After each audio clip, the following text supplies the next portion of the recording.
Mabilisang 57 big valve tayo. Port muna natin itong big valve head. Nga pala, 6.0 na regrind cams ang kinabit natin dito. At ganun yung overlap niya. Susubukan muna natin yung 6.0 bago tayo magtaas ng lift tulad ng 6.5 at 6.8 na camshaft.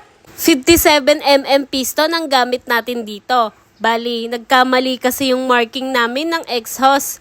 Kaya yung packet namin nabaligtad, naging 3 valve packet tuloy. May packet na din yung sa spark plug niyan. Mahirap kasi kapag naka full dome tayo, automatic tatama siya sa spark plug natin. Pitts bike na single piston ring nga pala itong gamit natin dito. Kapag okay na lahat at nailagay na yung valve spring at rocker arm, salpakan na tayo agad. Ohan, tulin lang 'di ba? Bali 5 turns na pang Mio na valve spring. Tapos kapag kasi naka-big valve, hindi na din kailangan magtabas ng retainer at valve lock para hindi umpog sa valve seal. Iba kasi yung profile ng big valve sa stock cylinder head natin. Disclaimer lang din mga boss ha, madaming nagsasabi na mas bagay ang 57 stock head kaysa 57 big valve.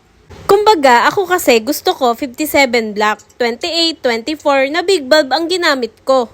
Stock head ko kasi, tinabi ko para kung sakaling magbalik ako ng stock, meron pa din akong magagamit. Yung tipong stock head at stock block. Nakatabi lang siya para kapag biglaang nagka-problema, ang makina ay may reserba tayo. Hindi tayo mag-zero gasket ha. Maglalagay tayo ng gasket taas baba. Iba kasi yung tibay kapag may gasket. Sure tayong pang matagalan na hindi maglilik yung oil. Uulitin ko ha, basic set lang itong ginagawa natin na to. Hindi ito yung pang madiinan na. Budget meal lang kasi itong upgrade natin. Pero kahit budget meal, may takbo naman kahit papano.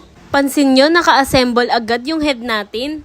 Pero mag-a-adjust pa ako ng valve clearance dyan. 0.10, same kasi sa ginamit kong clearance, intake at exhaust. Kung kakayanin pa mag 0.05 ako, same.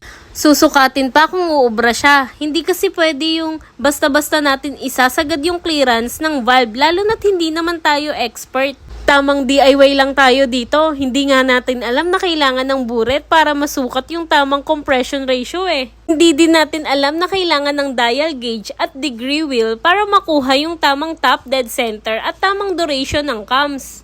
Stock cam gear lang muna ginamit natin dito. At kung mga brand naman ang ginamit natin, Blackset GT Power, cylinder head naman Ataka. Camshaft naman, regrind na 6.0 lang muna tayo. Para hindi masyadong madaming modification, siguro naman stock degree yung regrind na nabili ko. Sun Racing valve spring, Navy carb, tapos naka-exhaust pipe lang ako. Yung lumang version, ka-adjustable tensioner na din ako. Yung stock ko kasi nasira. Stock connecting rod lang gamit natin dahil touring lang siya.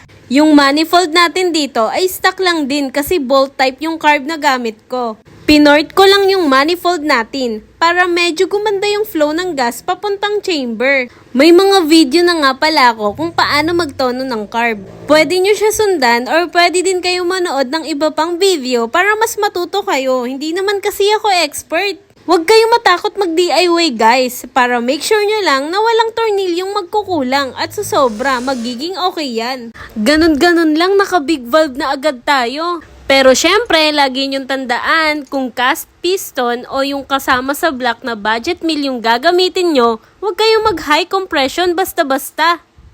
Mas okay nga kung flat piston lang gamitin nyo para sure na pang daily at tatagal talaga. Pero hindi ko naman sinasabi na hindi pang daily ang high compression ha.